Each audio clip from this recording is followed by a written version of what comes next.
August 9వ తారీఖు morning సెక్షన్లో అడిగిన సైకాలజీ పేపర్ని చూద్దాం.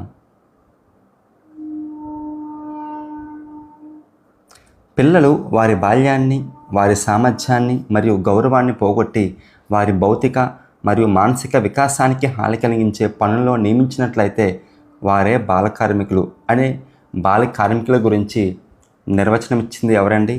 LIO ఇంటర్నేషనల్ లేబర్ ఆర్గనైజేషన్ వారు పిల్లలు వారి బాల్యాన్ని, వారి సామర్థ్యాన్ని మరియు గౌరవాన్ని పోగొట్టి వారి భౌతిక మరియు మానసిక వికాసానికి హాని కలిగించే పనుల్లో నియమించినట్లయితే వారే బాల కార్మికులు అని నిర్వచించారు. ఒక పరిశోధకుడు తన పరిశోధన శీర్షిక విజయవాడలో బాలల భాషా నైపుణ్యంపై వారు నివసించే పరిసరాల ప్రభావంను ఎంచుకున్నాడు. అయినా అతని పరిశోధన రకం ఏమిటి? సహసంబంధ పరిశోధన.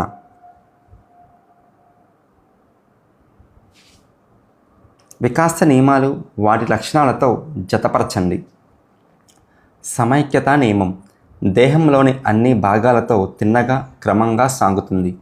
ఖచ్చితమైన నమూనా నియమం ప్రాకుట, కూర్చునుట, నిలబడుట, నడుచుట. ప్రాకృతీకరణ నియమం భవిష్యత్ వికాసాన్ని అంచనా వేయటం.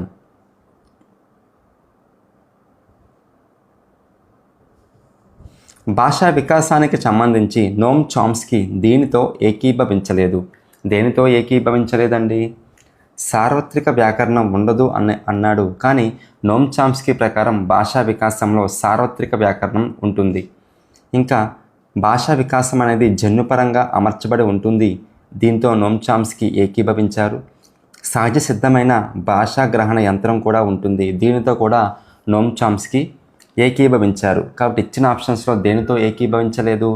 సార్వత్రిక వ్యాకరణం ఉండదు అనే అంశంతో నోమ్ చామ్స్కీ ఏకీభవించలేదు.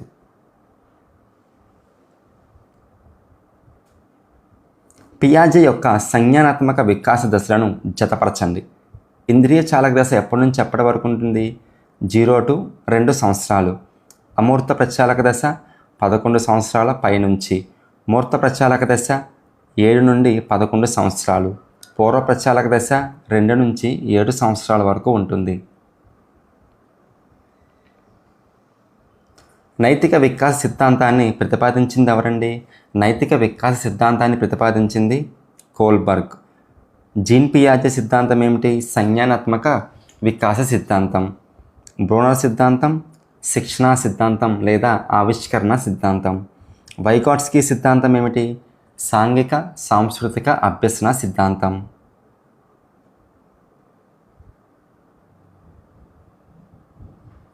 టగార్డెన్ ప్రకారం పిల్లల్లో మానసిక గాయాలు రేపడానికి కారణమయ్యే అంశం ఏమిటండి? టగార్డెన్ ప్రకారం పిల్లల్లో మానసిక గాయాలు రేపడానికి కారణమయ్యే అంశం తల్లిదండ్రుల ఆర్థిక లేమి. డొల్లార్డ్ ప్రకారం దౌర్జన్యం దీనివల్ల ఏర్పడుతుంది. డొల్లార్డ్ ప్రకారం దౌర్జన్యం అనేది కుంటనం వలన ఏర్పడుతుంది.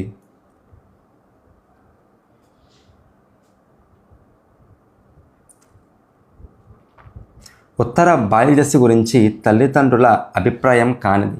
ఉత్తర బాల్యదశ గురించి తల్లిదండ్రుల అభిప్రాయం కానిదేమిటి?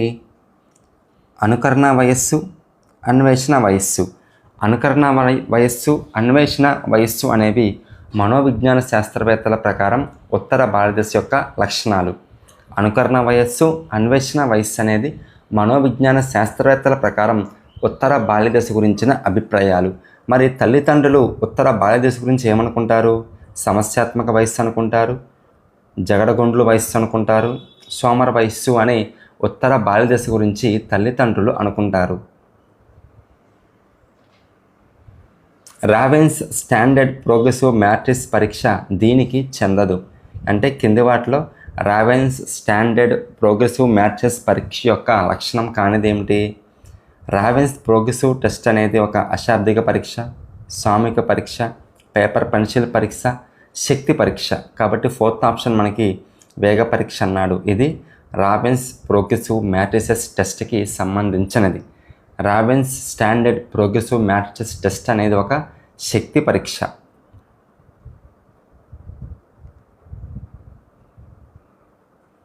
ఒక సైకాలజిస్ట్ అస్పష్టమైన శిరామరకల చిత్రాలను చూపిస్తూ వాటిలో ఏమి కనిపిస్తుందని వివరించమని కోరారు. వారి అచేతన ఆలోచనలను వెలికి తీసేందుకు ప్రతిస్పందనలను విశ్లేషిస్తారు. ఇక్కడ ఈ పరీక్ష నిర్వహించబడుతుంది. ఏమిటండి? అస్పష్టమైన శిరామరకలు కాబట్టి రొషాక్ శిరామరికల పరీక్ష. రొషాక్ శిరామరికల పరీక్ష. రాత్రి సమయంలో తాడును చూసి పాముగా భ్రమపడే స్థితి ఏమిటి? రాత్రి సమయంలో తాడును చూసి పాముగా భ్రమపడే స్థితి ప్రత్యక్షము. మార్గదర్శకత్వం అంటే వ్యక్తి తనను తాను మరియు ఇతర ప్రపంచాన్ని అర్థం చేసుకోవడానికి తోడ్పడే చర్య. మార్గదర్శకత్వం అంటే వ్యక్తి తనను తాను మరియు తన ప్రపంచాన్ని అర్థం చేసుకోవడానికి తోడ్పడే చర్య అని నిర్వచించింది ఎవరండి? షెడ్జర్. ఎవరండి? షెడ్జర్. ఆట అభ్యాసం చేయడం ఇష్టం లేదు, ఆట ఓడిపోవడం ఇష్టం లేదు. రెండూ ఇష్టం లేని పనుల్లో ఏదో ఒకదాన్ని ఖచ్చితంగా ఎంచుకోవాల్సి వచ్చినప్పుడు ఎదురయ్యే సంఘర్షణ ఏమిటి? పరిహార సంఘర్షణ. వివిధ వ్యక్తుల సామర్థ్యాలు, అభిరుచులు మరియు ఆసక్తుల్లో గల వైవిధ్యాలను ఈ వ్యక్తిగత భేదాలు అంటారు. ఇక్కడ ఏమిచ్చాడు? వివిధ వ్యక్తులు కాబట్టి అంతర వ్యక్తిగత భేదాలు. వివిధ వ్యక్తులు కాబట్టి అంతర వ్యక్తిగత భేదాలు. అదే ఒకే వ్యక్తులు అయితే అంతర్గత వ్యక్తిగత భేదాలు. ఫ్రాయిడ్ ప్రకారం సహజాతాలు లేదా జంతువాంఛలకు నిలయమైనది. సిగ్మండ్ ఫ్రాయిడ్ ప్రకారం సహజాతాలు మరియు జంతువాంఛలకు నిలయమైనది ఏమిటి? అచిత్తు అంటే ఇడ్. ఇడ్ అనేది ఏ సూత్రం మీద ఆధారపడి పనిచేస్తుంది? ఆనంద సూత్రం.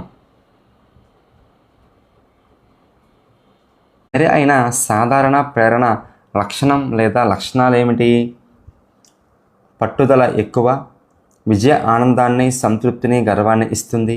జీవిత లక్ష్యం స్పష్టంగా లేని వారిలో ప్రేరణ తక్కువగా ఉంటుంది. ఉన్నత లక్ష్యాలు ఎంచుకొని దానికోసం అధికంగా శ్రమిస్తారు. కాబట్టి ఇచ్చిన 4 స్టేట్మెంట్లు కూడా ప్రేరణ యొక్క లక్షణాలే.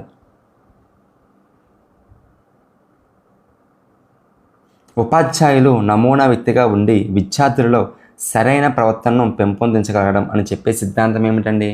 ఉపాధ్యాయులు నమూనాగా ఉంటున్నారు కాబట్టి అది ఎవరి సిద్ధాంతం? బండూరా సిద్ధాంతం. అదే సాంఘిక అభ్యసన సిద్ధాంతం లేదా అనుకరణ అభ్యసన సిద్ధాంతం లేదా నమూనా అభ్యసన సిద్ధాంతం. సరి అయిన అంతర్దృష్టి అభ్యసన లక్షణం లేదా లక్షణాలు. అంతర్దృష్టి అభ్యసన సిద్ధాంతం యొక్క లక్షణాలు ఏమిటి? సమగ్ర అభ్యసన, మెరుపులా ఒక్కసారిగా తడుతుంది, అభ్యసన బదలాయింపుకు చెందినది. అంతేగాని అంతర్దృష్టి అనేది విశ్లేషణాత్మకమైనది కాదు, అంతర్దృష్టి అనేది సంశ్లేషణాత్మకమైనది. వైగాట్స్కీ ప్రకారం విశ్లేషించడం, సంశ్లేషించడం, సృజనాత్మకత, ఆలోచన, వివేచన, విచక్షణ అనేవి ఉన్నత మానసిక ప్రక్రియలు. వైగాట్స్కీ ప్రకారం విశ్లేషించడం, సంశ్లేషించడం, సృజనాత్మకత, ఆలోచన, వివేచన, విచక్షణ అనేవి ఉన్నత మానసిక ప్రక్రియలైతే తక్కువ మానసిక ప్రక్రియలు ఏమిటండి? ప్రశ్నించడం, గుర్తించడం. ఇవన్నీ కూడా ప్రశ్నించడం, గుర్తించడం, పోల్చడం, పరిశీలించడం ఇవన్నీ కూడా తక్కువ మానసిక ప్రక్రియలు. సర్పిలాకార పాఠ్య ప్రణాళికలో దీనిని లేదా వీరిని అనుగుణంగా అంశాల పరిచయం చేయడం జరుగుతుంది. సర్పిలాకార పాఠ్య ప్రణాళికలో దేని ఆధారంగా అంశాలను పరిచయం చేయడం జరుగుతుందండి? విద్యార్థుల సంజ్ఞానాత్మక స్థాయి ఆధారంగా. ఒక విద్యార్థి ఒక పద్యాన్ని కంఠస్థం చేయడానికి 18 సార్లు చదవవలసి వచ్చింది. 2 నెలల తర్వాత పునఃస్మరణ చేస్తే అనేక తప్పులు దొర్లాయి. మళ్ళీ దోషం లేకుండా కంఠస్థం చేయడానికి 6 సార్లు చదవవలసి వచ్చింది. అయితే అతని పొదుపు గణన ఎంత? మనకి పొదుపు గణనకి ఫార్ములా ఏంటి? అసలు ప్రయత్నాలు మైనస్ పునరభ్యసన ప్రయత్నాలు. అంటే 18లోంచి 6 తీసేస్తే ఎంత మనకి? 12 అసలు ప్రయత్నాలు 18 × 100 వేస్తే మనకి సొల్యూషన్ వస్తుంది కదా, చూద్దాం. 6 టేబుల్ దీంట్లో 2 టైమ్స్, 6 టేబుల్ 3 టైమ్స్. 200/3 అంటే 66.6%. అతని పొదుపు గణన ఎంత? 66.6%. అసలు ప్రయత్నాలు మైనస్ పునరభ్యసన ప్రయత్నాలు బై అసలు ప్రయత్నాలు ఇంటూ 100. సాధారణ మానవుడి వినికిడి పరిధి. సాధారణ మానవుని వినికిడి పరిధి ఎంతండి? 10 dBHL టు 25 dBHL. కెమిన్ రూపొందించిన చర్యాత్మక సర్పిలం ప్రకారం కింది వాటిలో సరి అయిన లక్షణం ఏమిటి? కెమిన్ రూపొందించిన చర్యాత్మక సర్పిలం యొక్క లక్షణం ఏమిటి? సమస్య సాధన అయ్యే వరకు ప్రక్రియ జరుగుతూనే ఉంటుంది. నిపుణ్ భారత్ మిషన్ను ఈ సంవత్సరంలో ప్రారంభించారు. నిపుణ్ భారత్ మిషన్ను 2021వ సంవత్సరంలో ప్రారంభించారు. నిర్మాణాత్మక వాదం ప్రకారం ఈ రకమైన బోధనలో విద్యార్థులు ప్రశ్నించడం, ప్రాగుప్తీకరించడం అనే అంశాల ద్వారా చర్చించి తెలియని విషయాలు నేర్చుకుంటారు. ఏ బోధన ద్వారా అండి? నిర్మాణాత్మక వాదం ప్రకారం పరస్పర బోధనలో. నిర్మాణాత్మక వాదం ప్రకారం పరస్పర బోధనలో విద్యార్థులు ప్రశ్నించడం, ప్రాగుప్తీకరించడం అనే అంశాల ద్వారా చర్చించి తెలియని విషయాలు తెలుసుకుంటారు. సహసంబంధంకు సంబంధించి సరైన జత లేదా జతలు గుర్తించండి. సంపూర్ణ ధనాత్మక సహసంబంధం +1.00 సరైనదే. అధిక ధనాత్మక సహసంబంధం +0.75. కాబట్టి ఈ రెండు స్టేట్మెంట్లు మనకి సరి అనేవి. సి అనేది సరికాదు.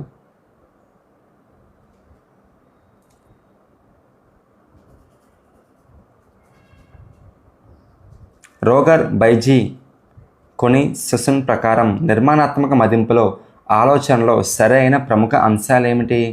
రోజర్ బైజీ కొన్ని సుసన్ ప్రకారం నిర్మాణాత్మక మదింపులో ఆచరణలోని సరైన ప్రముఖ అంశాలు నిమగ్నం చేయడం, వివరించడం, అన్వేషణ, విస్తరణ, మూల్యాంకనం.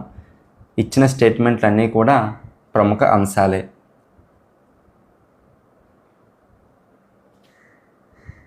క్రింది కంప్యూటర్ తరాలను వాటిలో ఉపయోగించే ఎలక్ట్రానిక్ ఉపకరణాలతో జతపరచండి. 2వ తరం ట్రాన్సిస్టర్లు, 3వ తరం ఇంటిగ్రేటెడ్ సర్క్యూట్, 4వ తరం VLSI, 5వ తరం కృత్రిమ మీద. HTML పూర్తి రూపం ఏమిటండి? HTML పూర్తి రూపం hyper text markup language. Hyper text markup language ఏమిటండి? అది hyper text markup language. Second option అనేది మనకి సరి అయినది.